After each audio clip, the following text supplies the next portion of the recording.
सही ढंग से उपयोग नहीं किया, और उपयोग नहीं किया तो नहीं किया, हमने हमारे वोटों को बेचा। जैसे एक सैनिक है, अगर वो अपने हथियार बेच देगा तो वो लड़ाई नहीं जीत सकता। उसी तरह से हमारे इस समाज में जो इसके पास सबसे बड़ा हथियार था वोटों का, उसका उसने उपयोग नहीं किया, और उपयोग किया भी तो उसने बेच दिया उसको। दारू के नाम पे, साड़ी के नाम पे, कंबल के नाम पे, गद्दे के नाम पे, और ऐसी छोटी छोटी बातों के लिए हमने हमारे वोटों को बेच दिया।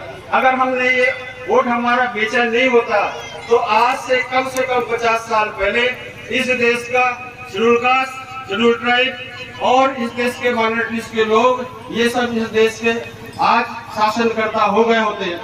साथियों, अभी हमारे साथियों ने हमारे समाज की बहुत सारी समस्याएं आपके सामने रखी। इन समस्याओं का मेरे पास सिर्फ एक लाइन में एक जवाब है। उदाहरण के लिए हमारे बीच में हमारे जमकलाल सरियाम जी, हमारे कार्यक्रम के अध्यक्ष, हमारे बीच में बैठे हैं। आप इमेजिन करें, इस बात को सोचे कि अगर आज ये इस प्रदेश के अगर मुख्यमंत्री होते तो क्या हमारे ऊपर किसी तरह का अन्याय अत्याचार होता? नहीं होता। होता नहीं होता। तो देश के स्वतंत्र होने के बाद सरकारें इस देश में बहुत सारी आई। इन सरकारों में हमारे समाज के बहुत सारे कार्यकर्ता थे, बहुत सारे मंत्री थे, बहुत सारे विधायक थे। इस देश के इस प्रदेश में 47 विधायक जो सिर्फ आदिवासियों के लिए रिजर्व सीट है, हर चुनाव में 47 विधायक हमारे बनते हैं। उसमें से 8-10 मंत्री भी बनते हैं, परंतु चाहे वो कांग्रेस की सरकार रही हो, चाहे वो बीजेपी की सरकार रही हो, किसी ने भी इस प्रदेश में किसी बोर्ड को मुख्यमंत्री नहीं बनाया। ऐसा नहीं कि हमारे समाज के ये बोर्ड कार्यकर्ता जो थे वो योग्य नहीं थे, एक से एक योग्य थे, परंतु लोगों, क्योंकि इस देश की व्यवस्था में, इस देश की सामाजिक व्यवस्था में, क्योंकि इस देश का जो सरकारें हैं उनके अपर कास्ट के लोगों के हाथ में थी, इसलिए उन्होंने जानबूझकर हमारे लोगों को मुख्यमंत्री नहीं बनाया।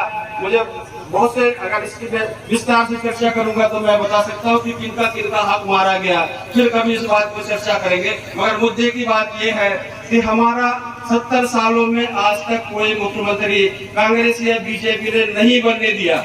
मैं ये कहना चाहूंगा कि नहीं बनने दिया। हमारे लोगों में योग्यता तो थी, परंतु उनको बनने नहीं दिया है। अगर हमारा इस प्रदेश में मुख्यमंत्री होता, हमारे रावण जी अभी कह रहे थे कि 70 सालों में अभी तक हमारा कोई भी गोल्ड कलेक्टर छिंदवाड़ा में नहीं आया। तो अगर हमारा मुख्यमंत्री होता तो हमको किसी का रास्ता नहीं देखना पड़ता कि इस जिले का कलेक्टर कोई बोर्ड हो, वो अपने से आदेश करते और यहाँ पे एक के बाद एक बोर्डों के कलेक्टरों की लाइन लग जाती। क्यों कि जैसे आज आप देखते हो कि दूसरे पार्टियों की सरकार है, आज शर्मा गया तो कल पांडे आया, तो परसों तिवारी आया, परसों और कोई आया, बोर्ड कोई नहीं आया। तो साथियों, मुझे जो सबसे बड़ी बात जो लगती है कि हमारी जो समस्या का मुख्य कारण जो है वो हमारा ये जो समाज है, शासनकर्ता समाज नहीं है। इसलिए है हमको शासनकर्ता बनने की जरूरत है, और शासनकर्ता बनने के लिए बाबा साहब अम्बेडकर ने हमको जो अधिकार दिया है, सबसे बड़ा जो हथियार दिया है, वो बड़ा महत्वपूर्ण है।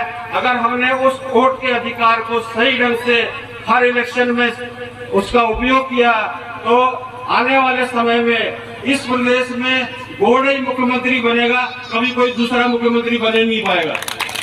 तो साथियों, ये रावण जी के सवाल का जवाब था, इनकी समस्याओं का हल था। इन सब समस्याओं को आने वाले समय में पीढ़ियों तक हमको इसको सुलझा कर रखना है, और इस समाज को बाबा साहब के सपने के हिसाब से और बिरसा मुंडा जी के सपने के हिसाब से इसको पूरा करना है। और मैं समझता हूँ कि मेरी बात का आप किसी दिन उसको याद रखे या नहीं रखे, जिस भी समय आपके क्षेत्र में चुनाव